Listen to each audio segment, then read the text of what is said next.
सनातन धर्म ज्ञान गंगा चैनल में आप सभी का स्वागत है। मेरे प्यारे कृष्ण भक्तों, आप सभी को जय श्री कृष्णा।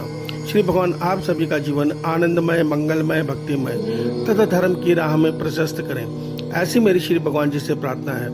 मेरे प्यारे कृष्ण भक्तों, सनातन धर्म ज्ञान गंगा चैनल में आज के वीडियो का विषय है हमारे सनातन धर्म में वेदांत और शिव गीता की चेतावनी। आइए इसे हम समझते हैं। जय श्री कृष्णा। मेरे प्यारे कृष्ण भक्तों, हमारे दिव्य सनातन धर्म में वेद और श्रीमद् भगवत गीता स्वयं परमात्मा की वाणी है। यह परमात्मा का दिया हुआ दिव्य ज्ञान है। यही सृष्टि का नियम भी है। जो मनुष्य इसको सुनता है, समझता है, मनन करता है, वह कल्याण मार्ग पर चलता है। अर्थात हमारे इस श्रीमद् भगवत गीता और वेदों में धर्म, अर्थ, काम, मोक्ष का बिल्कुल सही व्याख्या दी गई है, जिस पर चलकर मनुष्य आसानी से इस संसार चक्र में जीवन जीते हुए मोक्ष तक पहुंच सकता है। मेरे प्यारे कृष्ण भक्तों, श्रीमद् भगवत गीता और वेद हमें यह सत्य समझाते हैं कि इस दृश्यमान जगत में, अर्थात इस ब्रह्मांड में, इस सृष्टि में जितने भी आकाश गंगाएं हैं, जितने भी आकाशीय पिंड हैं, हमारी धरती है, सूर्य है, सब ग्रह हैं, समस्त प्राणियों के शरीर हैं, यह सब नित्य बदल रहे हैं और एक दिन खत्म होने वाले हैं। इसलिए इन्हें अनित्य कहा गया है, असत कहा गया है। मगर इस पूरे ब्रह्मांड में एक सत्य तत्व परमात्मा का अंश आत्मा भी है, जो काल के प्रभाव से मुक्त है, जिस पर काल का कोई प्रभाव नहीं है, जो ना जन्मती है ना मरती है, जो सदैव से थी सदैव रहने वाली है। अर्थात ईश्वर के साथ उसको भी सत्य तत्व कहा गया है, यानी कि नित्य तत्व। हमारा सनातन धर्म इससे आगे हमें यह रहस्य बताता है कि नित्य और अनित्य के इस भेद को जानने वाला मनुष्य ही सच्चा विवेक ज्ञानी है।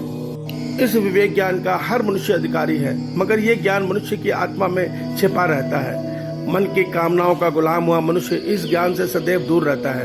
इस ज्ञान को जागृत करने का उपाय श्रीमद् भगवत गीता और वेद दोनों बताते हैं निष्काम कर्म योग। जब मनुष्य निष्काम कर्म योग के मार्ग पर जीवन जीता है तो मनुष्य के अंदर का विवेक ज्ञान धीरे धीरे जागृत होने लगता है। उसके भीतर अज्ञान का प्रकाश, अज्ञान का अंधेरा धीरे धीरे दूर होने लगता है और ज्ञान का प्रकाश धीरे धीरे बढ़ने लगता है और मनुष्य सत्य और असत्य के भेद को जानने लगता है।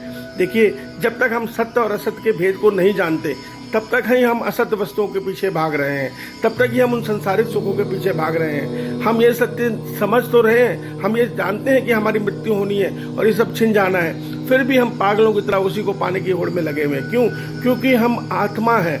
आत्मा का स्वरूप आनंद का स्वरूप है। हम उस आनंद को नहीं जान रहे, मगर हमें वो पाना है। इसीलिए हम बेचैन हैं और हर जन्म में सुख पाने के प्रयास में, आनंद के को पाने के प्रयास में सुख के पीछे भाग रहे हैं। मगर जिस दिन हम कर्मयोगी बनकर अपने भीतर के विवेक ज्ञान को जागृत कर लेते हैं, हमें आत्मा का आनंद मिलना आरंभ हो जाता है, तो हम असत से परे हो जाते हैं। हम संसार के सुखों से अपने आप को दूर कर लेते हैं। हमारा मन उनसे दूर होकर आसानी से अपने आत्मा में स्थिर होने लग जाता है, क्योंकि हमारा वास्तविक स्वरूप आत्मा ही है और आत्मा में पहुंचकर मन शांत हो जाता है, परमानंद में खो जाता है।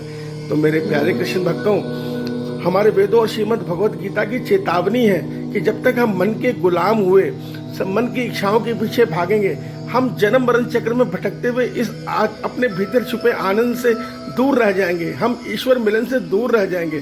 तो इस सत्य को समझो, हम सबके अंदर विवेक ज्ञान छिपा है, उसको पहचानो। उसको पहचानने के लिए केवल एक मार्ग है, निष्काम कर्म योग, जो श्रीमद् भगवत गीता में भगवान ने हमें बताया है, जो वेदों में निष्काम यज्ञ हमें बताए गए हैं। इनको अपने जीवन में धारण करो, इसी में हमारा कल्याण छिपा है। ईश्वर आप सभी का कल्याण करे।